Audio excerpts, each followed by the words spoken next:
Welcome dear rockers. आज हम और आप देखने जा रहे हैं मॉन्स्टर सीरीज का पार्ट 3। अगर आपने अभी तक दोनों पार्ट्स नहीं देखे हैं तो डिस्क्रिप्शन में लिंक्स हैं, उनको देखकर फिर से पार्ट 3 देखिए, तब इस स्टोरी को आप फॉलो करके अच्छे से समझ पाएंगे। तो पिछले पार्ट में हमने देखा कि किस तरह जेजे ने ली को ट्रेनिंग से निकालने के लिए उसके सूटकेस में कैमरा वाला पेन रख दिया और उसकी तलाशी करके वो खुद अपने आदमियों को लेकर भी आया था वहाँ पर। ली का सूटकेस खोलने पर वो पेन होता है जिसको देखकर सभी चौंक जाते हैं कि क्या सच में ली एक स्पाई है। ली कहता है देखो ये मेरा पेन नहीं है, किसी ने जानबूझकर मेरे सूटकेस में ये रख दिया है। लेकिन दोस्तों जेजे नहीं मानता और उसे खींचकर अलग लेके जाता है। यहाँ एंड्रयू को लगता है कि मेरा इकलौता और काबिल कॉम्पिटिटर सिर्फ ली था, ये भी गया तो ट्रेनिंग एकदम बोरिंग हो जाएगी। अब जेजे दोस्तों ली को एक कमरे में ले जाकर पूछता है कि सच बताओ, तुम सच में एक स्पाई हो ना, किस देश से आए हो तुम बताओ। पर ली एकदम शांत होकर कहता है कि अरे मैं स्पाई नहीं हूँ, किसी ने मुझे फंसाने के लिए उस पेन को मेरे बॉक्स में रखा होगा। देखिए अगर आपको मेरी बात का यकीन नहीं है तो मुझे फोन दे दीजिए, मैं एक नंबर लगा कर दूंगा, आप उनसे बात कीजिए।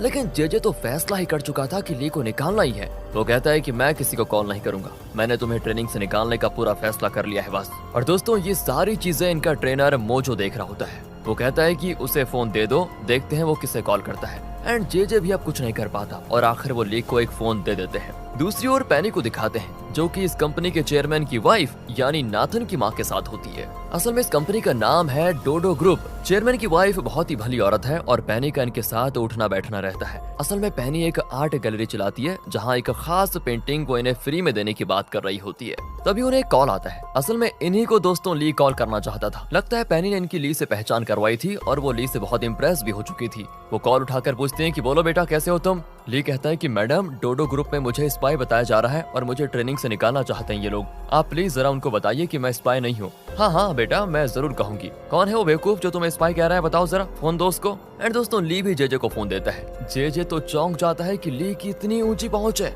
चेयरमैन की वाइफ कहती है देखो वो बहुत ही नेक लड़का है, मैं उसे अच्छी तरह जानती हूँ, वो स्पाई नहीं है और आइंदा उसे कभी परेशान मत करना। दोस्तों ये सीन तो देखने लायक होता है। जेजे की यहाँ पर बोलती बंद हो जाती है और ओके मैडम कहकर वो कॉल कट कर देता है। फिर ली से कहता है कि ठीक है, अब मुझे तुम पर विश्वास हो गया है कि तुम स्पाई नहीं हो। दोस्तों यहाँ से फिर अगले दिन से ट्रेनिंग और भी सख्त होने लग जाती है। रनिंग, पुशअप्स, कराटे वगैरह होते हैं। पर जीना इस फिजिकल ट्रेनिंग के लिए काफी कमजोर साबित होती है, हर जगह मार खाती है बेचारी। एक दिन लंच के टाइम में उसका हाथ इतना दुखता है कि वो खाना तक नहीं खा पाती। उसे गुस्सा आ जाता है और वो उठकर भाषण देने लग जाती है कि शैडो एजेंट के लिए इतनी सख्त ट्रेनिंग की जरूरत नहीं होती, ये लोग खामखा हमें टॉर्चर कर रहे हैं, हमें मोजो से बात करनी चाहिए कि इस तरह मिलिट्री ट्रेनिंग देकर हमारे हाथ पैर न तोड़वाएं। पर वो नोटिस नहीं करती कि खुद मोजो वहाँ पर आ गया। ली उसे इशारा करता है कि अरे यार उधर देखो कौन आ गया, देखो ना। तब जाकर जिना मुड़ती है और मोजो को देखकर बेचारी डर जाती है, पर कहती है कि हम सभी सोच रहे हैं कि ये ट्रेनिंग बहुत हार्ड है, हालांकि ऐसी ट्रेनिंग की कोई जरूरत नहीं है। मोजो सबसे पूछता है कि क्या हमें ये हार्ड ट्रेनिंग रोक देनी चाहिए, तुम्हें क्या लगता है।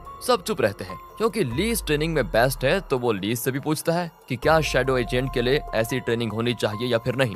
दोस्तों ली जरा सोचकर कहता है कि जरूरत तो नहीं है। अब जीना का चेहरा खिल जाता है कि चलो कोई तो मुझे सपोर्ट कर रहा है। पर तभी ली उठकर कहता है कि काम के लिए फिजिकल ट्रेनिंग की जरूरत तो नहीं है, लेकिन मेंटल स्ट्रेंथ और कॉन्फिडेंस की बहुत जरूरत है और इस फिजिकल ट्रेनिंग से हमें कॉन्फिडेंस मिलेगा, इसीलिए हमें ये ट्रेनिंग करनी चाहिए। बस यहाँ जीना की दोस्तों एक तरह से इंसल्ट हो जाती है। मोजो कहता है बहुत बढ़िया, सुन लिया, अगर तुम्हें ट्रेनिंग नहीं करनी तो कोई बात नहीं, तुम अभी वापस जा सकती हो। जीना कहती नहीं, मैं कर लूंगी, बढ़िया ट्रेनिंग दे रहे हैं आप लोग तो मैं कर लूंगी। यहाँ से नेक्स्ट मॉर्निंग को दिखाते हैं जिसमें इन्हें टीम्स में कुकिंग करना होगा। मोजो कहता है कि तुम लोग अपनी टीममेट्स खुद चुन सकते हो, ये तुम पर फ्री है। अब पीछे के रो के सारे लोग फर्स्ट रो के किसी न किसी के पीछे खड़े हो जाते हैं। ली रोशी के पीछे खड़ा हो जाता है। ओके अब सब मुड़कर अपनी टीममेट्स को देख लो। जिना मुड़कर देखती है तो उसके पीछे ओहो कोई नहीं होता। दोस्तों जिना कहती है भगवान क्या मुझ पर किसी को भरोसा ही नहीं रहा क्या।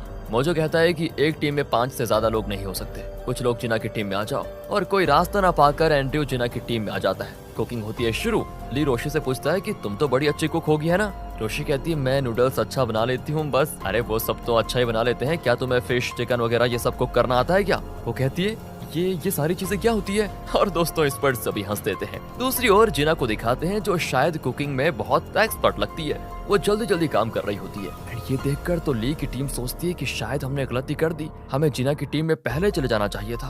कुकिंग के नाम पर ये लोग मजे भी कर रहे होते हैं। फिर मोजो और इंचार्ज खाना टेस्ट करने आते हैं। ली की टीम का खाना तो जला हुआ होता है। आखिर में वो जिना की टीम का डिश टेस्ट करते हैं तो भाई लाजवाब होता है ये। इस कुकिंग राउंड में जिना की टीम विनर घोषित हो जाती है। अगले दिन की बात है, जेजे एंड्रयू से मिलता है और कहता है कल एक और एग्जाम होने जा रहा है, उसमें भी तुम्हें फर्स्ट आना है। और ये कहकर वो उसे आंसर्स भी देता है। पर दोस्तों एंड्रयू को ऐसा करना अच्छा नहीं लगता और कहता है देखो मैं चीटिंग नहीं करना चाहता, बल्कि मैं अपनी काबिलियत से आगे बढ़ना चाहता हूँ। लेकिन जेजे तो उसका ब्रेन वॉश करता है, अरे अगर एग्जाम में फर्स्ट नहीं आए तो अपने पिता के करीब नहीं जा पाओगे और वो तुम्हें देखेंगे तक नहीं। इस पर वो आंसर्स को ले लेता है। एग्जाम होता है और उसका रिजल्ट भी दिखाया जाता है। एंड्रयू फिर फर्स्ट आ जाता है और ली सेकंड, जबकि 40th रैंक से 30th रैंक पर जिना पहुंच जाती है। वो थोड़ा खुश होती है कि चलो मैंने कुछ इम्प्रूवमेंट तो किया, पर ली को लगातार एंड्रयू पर शक होता है। वो पूछ लेता है कि भाई हम सब बहुत पढ़ाई करते हैं तब जाकर अच्छे नंबर लेकर आते हैं, पर तुम तो हमेशा आराम से बैठे रहते हो, तुम फर्स्ट आ कैसे जाते हो। एंड्रयू तो दोस्तों उसको चिढ़ाता है कि अरे जीनियस लोगों को पढ़ने की जरूरत नहीं होती,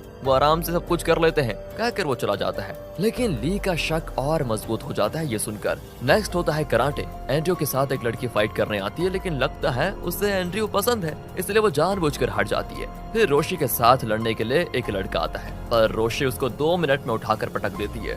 लगता है ये मार्शल आर्ट्स में भी ट्रेंड है, लेकिन फिलहाल इसके बारे में ज्यादा कुछ पता नहीं चलता यहाँ पर। अब ली और जिना की लड़ाई होती है। ली जिना को कमजोर समझकर उसको धीरे से अटैक करता है, लेकिन वो तो ली को ही उठाकर दीवार पर पटक देती है। अब ली को गुस्सा आता है और फिर दोनों एक दूसरे के बाल पकड़कर लड़ने लग जाते हैं। दूसरी ओर पैनी को दिखाते हैं जो अपने अगले प्लान के लिए जेजे के करीब जाने की कोशिश करती है। वो गोल्फ क्लब में जेजे से बात करने लगती है, लेकिन वो ठीक से जवाब नहीं देता। तब वो दूसरे स्लॉट पे जाकर गोल्फ खेलने की कोशिश करती है, लेकिन उसका पोज देखकर जेजे समझ जाता है कि इसे गोल्फ खेलना नहीं आता। वो पास जाकर उसे स्टिक पकड़ना सिखाता है। पैनी कहती है बहुत बढ़िया सर, आप ही मुझे गोल्फ सिखाइए ना। अब जेजे वहाँ के एक स्टाफ को बुलाकर कहता है कि मैडम को जरा तुम ट्रेन करो, कहकर वो चला जाता है। पैनी समझ जाती है कि जेजे को अपनी मुट्ठी में करना उतना आसान नहीं है। यहाँ से सीधे कोर्ट को दिखाते हैं, जहाँ डोडो ग्रुप और दूसरी कंपनी का केस चल रहा होता है, क्योंकि इन कंपनीज का पेटेंट किसी ने रिलीज कर दिया था। उसकी लाइव वीडियो इन्हें दिखाई जाती है और जेजे कहता है कि पहली हियरिंग के बाद फिलहाल इस केस में हमारी कंपनी जीतने की पोजीशन में है। पता नहीं हमारा पेटेंट किसने रिलीज कर दिया, लेकिन दूसरी हियरिंग में एक प्रॉब्लम है, क्योंकि हमारे किसी रिसर्च स्टाफ ने दूसरी कंपनी को हमारे इंपॉर्टेंट डॉक्यूमेंट्स दे दिए हैं। उसकी कॉपी मेरे हाथ में है। इसमें यह साफ साबित होता है कि हमारे कॉम्पिटिटर के प्रोडक्ट्स को हमने इम्प्रोवाइज करके मार्केट किया है। अगर ये कोर्ट में साबित हो गया तो सेकंड हियरिंग में हम हार जाएंगे। अब तुम्हारा काम है कि तुम इस केस को स्टडी करो और सेकंड हियरिंग के लिए कोई प्लान बनाओ जिससे हम जीत जाएं। वो कई सवाल करते हैं कि अगर हमारे लैब के किसी रिसर्चर ने उन डॉक्यूमेंट्स को लीक किया था तो क्या उसे किसी ने इस काम के लिए पैसे दिए थे, और अब वो रिसर्चर कहाँ है जिसने ये काम किया था। जेजे कहता है कि पता नहीं वो कहाँ पर है। पहाड़ी इलाके में जब वो कार में जा रहा था तो उसका एक्सीडेंट हो गया, कहकर वो एक वीडियो फुटेज दिखाता है। वो पूछते हैं क्या उसकी लाश मिली थी। जेजे कहता है नहीं, हाई स्पीड में जाकर उसने एज पर गाड़ी मोड़ी और सडन ब्रेक मारा, इस वजह से उसकी गाड़ी नीचे गिर गई और लगता है नदी के बहाव में उसकी लाश कहीं और चली गई। खैर अब तुम लोगों को अलग अलग टीम्स में काम करना है और सेकंड हियरिंग के लिए तैयारी करनी है ताकि फैसला कंपनी के पक्ष में हो। यहाँ मोजो बताता है कि जो टीम इसमें अच्छा परफॉर्म करेगी उन्हें बोनस पॉइंट्स भी मिलेंगे।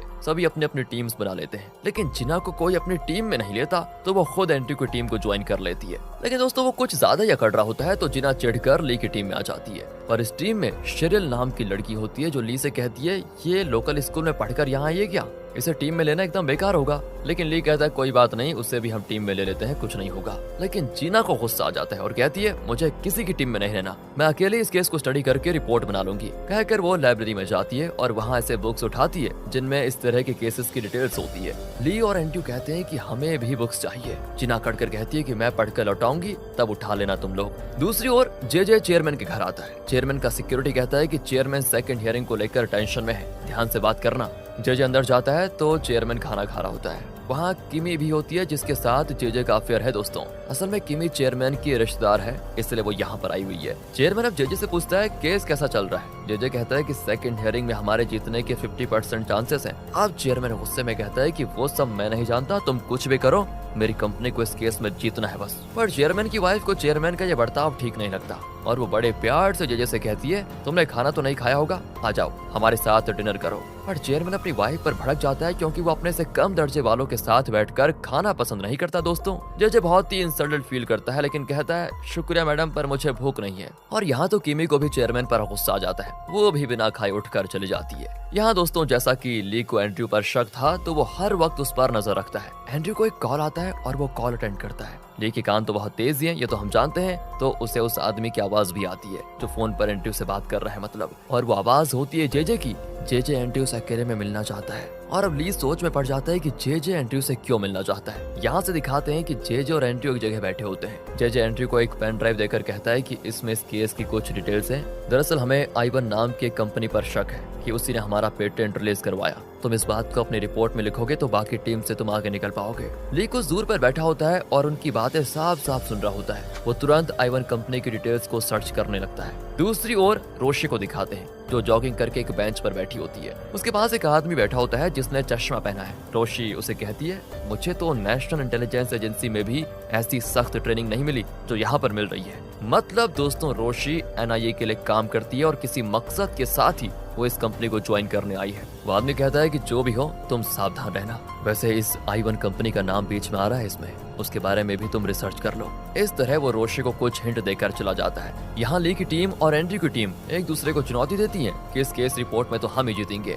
एंड्रयू तो कहता है कि अरे मेरे पास एक स्पेशल स्ट्रेटेजी है जिसके जरिए मेरा जीतना 100% कंफर्म है। ली कहता है अरे दिन में सपने मत देखो, मेरी टीम ही जीतेगी समझे। कहकर वो चला जाता है। लेकिन तब शेरिल जो कि ली की टीम में है वो मुड़कर एंड्रयू को देखकर हंसने लग जाती है। लगता है वो एंड्रयू को पसंद करती है। एंड्रयू भी इस बात को नोटिस कर लेता है। वो शेरिल को अकेले में बुलाकर कहता है, देखो जीतूंगा तो मैं ही, कुछ भी हो जाए। अगर तुमने मेरी मदद की तो मैं अपने रिपोर्ट में तुम्हारा भी नाम लिखूंगा कि सबसे इम्पोर्टेंट पॉइंट्स तुमने ही दिए थे। क्या कहती हो? और दोस्तों शेरिल जो पहले से एंड्रयू पर फिदा है वो ली की रिपोर्ट के बारे में उसको बहुत कुछ बता देती है। वो कहती है कि ली को शक है कि असल में वो स्टाफ कार एक्सीडेंट में नहीं मरा था, बल्कि उस स्टाफ ने जानबूझकर ऐसी सेटिंग की थी। यहाँ से सीधे ली और रोशी को दिखाते हैं। ये दोनों उसी जगह जा रहे होते हैं जहाँ उस स्टाफ का एक्सीडेंट हुआ था और जो वीडियो फुटेज में दिखाया गया था। ली जानना चाहता है कि उस आदमी की कार किस तरह उलटकर नीचे नदी में गिरी होगी। वो तेज चलाता है और उसी जगह पे कार को उस तरह घुमाता है और ब्रेक मारता है, लेकिन कार फैन से टकराती ही नहीं। यानी उस स्टाफ ने जानबूझकर अपनी कार को नीचे गिराया होगा।